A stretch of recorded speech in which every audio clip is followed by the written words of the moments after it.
சொல்லுங்க. விஷால் வந்து சொன்னாரு ஒரு வார்த்தை. எல்லாம் பண்ணுவேன். சின்ன படங்கள்ல உப்மா கம்பெனி தான் வந்து விஷயம் பண்றாங்க. சின்ன படங்கள் எடுக்கிறவங்க மட்டும் தான் இதை வந்து டோட்டலா பண்றாங்க. பெரிய படத்தை பத்தி அவர் பேசவே இல்லை. சின்ன படங்கள் எடுத்து மட்டும் தான் அவங்க மத்த நடிகைகள்லாம் வந்து கூப்பிட்டு வச்சு இது மாதிரி தப்பு தப்பான விஷயம் பண்றாங்கன்னு சொல்லிட்டு அவர் பகிரங்கமா சொல்லியிருக்காரு. இப்ப ஏன்னா நீங்களும் சின்ன பட தயாரிப்பாளர் அப்போ எங்க உப்பா சொல்றீங்களா? அப்படி இல்ல, சொன்ன வார்த்தை தான். அவன் சொன்ன வார்த்தை அவனை போய் கேளு. நான் சொல்றேன், உப்மா கம்பெனில வந்தாதான் எல்லா பேருமே விசால் தான் உடனே நேரடியாக வந்தாரா? அவரும் எல்லாம் இந்த செல்லம்மன் படத்தை போட்டு எல்லாம் பண்ணிட்டு இருந்தா அவரு தான் கேட்கணும்.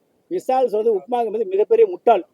ஏன்னா விசால் சினிமா பத்தி தெரியல, எதுவுமே தெரியல. அவருக்கு ஒரே நேரடியாக ஸ்ட்ரைட்டாக சிஎமாகணும் இல்லை பிஏ வாங்குற எண்ணத்துல 4 சினிமாவில் மாற்றி பேசி உங்கள்கிட்ட யாராவது பேசணும், 4 பேருக்கு கேட்கணுங்க தான். நான் விசால் சொன்னா யாரு இன்னைக்கு அத்தனை பேர் யாரை நீ இருக்க சொல்லுங்க. ஃபர்ஸ்ட் ஒரு ஆபீஸ் போட்டு பணம் இல்லைன்னா 4 பேர் கடை வாங்கி ஒன்றும் இல்லை. காதல்னு ஒரு படம், மாமி வயசுல 2 இட்லி செட்டி சட்னி சொன்னா அது என்ன உப்மா கம்பெனி தான் அது? அந்த படத்தை ஏன் அந்த பாலாஜி எடுத்தாரா சொல்லிதான் எடுத்தாரு. அது படம் எடுக்கலையா சார்? எல்லாருமே பணம் இருந்தால் படம் எடுப்பாங்க, பணம் இல்லைன்னா உட்காந்துருப்பாங்க. ஃபைனான்ஸ் சொல்லினா திரும்பி முடியலன்னு இல்லை, காலி பணம் வரும். ஏன்னா நானே எத்தனையோ கம்பெனி போய் ஏமாந்து வந்திருக்கோம். ஏன்னா படம் இல்லை. ஆனால் பாலியல் தொழில்ங்கிறது வேற. உப்மா கம்பெனி பணம் இருந்தால் எடுத்துருவான், இல்லைன்னா வேற வழி இல்லாமல் யாராவது ஹீரோ வச்சு பேசுவாங்க. சொல்லுங்க. ஆமாம், அதனால சார் விசால் சொன்னது எங்கள் சங்கம் வன்மையாக கண்டிக்குது. தமிழ்நாடு திரைப்பட சிறு முத்தோட சங்கம். ஏன்னா எல்லாருமே சிறு தொழிலிருந்து பெருவெள்ளமாக வந்தாங்க. விசால் அத்தனையுமே அவருடைய பப்ளிசிட்டிக்காக பண்றாரு. சினிமா நேசரி யாருமே ஜெயிச்சு வருவாங்க. சினிமா கற்பனை சொல்றீங்க, ஏமா கமிட்டிக்கு வந்திருக்குது, அதை எது கற்பனையா உண்மையா? எது ஏமா ஒன்று சொல்லட்டுமா? நல்லா கேட்டுங்க. என்னைக்கு சினிமான்னு ஒன்று வந்துச்சோ இன்னை வரைக்கும் அது பாலியல் தொழில் இல்லாமல் இல்லை. ஒரு சாதாரண ஒரு பாமர மக்கள் வரைக்கும் பாலியல் தொழில் இருக்கு. அது நான் உண்மையில அது இல்லைன்னு சொல்ல மாட்டேன். ஏங்க நான் கேட்குறேன், அவன் சூத்த அவன் கழுவுனா ஏங்க அந்த பிரச்சனை வரப்போகுது? இப்போ நான் என்ன சொல்றேன், இப்போ சினிமாவில் ஒரு பிடிச்ச பணம் போடுறாரு. இப்போ ஒரு பணம் போட்டு இருக்காருன்னா இவர் சொல்ல கட்டுப்பட்டு ஒன்றும் இல்லை. என்கிட்ட ஒரு 6 மாதம்னு ஒரு ஹீரோனி கேட்டாங்க. நான் ஃபோன் பண்ணி சொன்னேன், நல்ல நேரத்தில் ஞாபகப்படுத்தினார். நான் ஒரு பொண்ணை சொல்லி அனுப்பிச்சி விட்டேன், பெரம்பலூர், இங்கே பெரம்பூர். அவன் ப்ரொடியூசர் கேட்குறான், அட்ஜஸ்ட்மெண்ட் பண்ணுவாங்களான்னு. அந்த பொண்ணுகிட்ட கேட்டு அட்ஜஸ்ட்மெண்ட் பண்ணணுன்னு.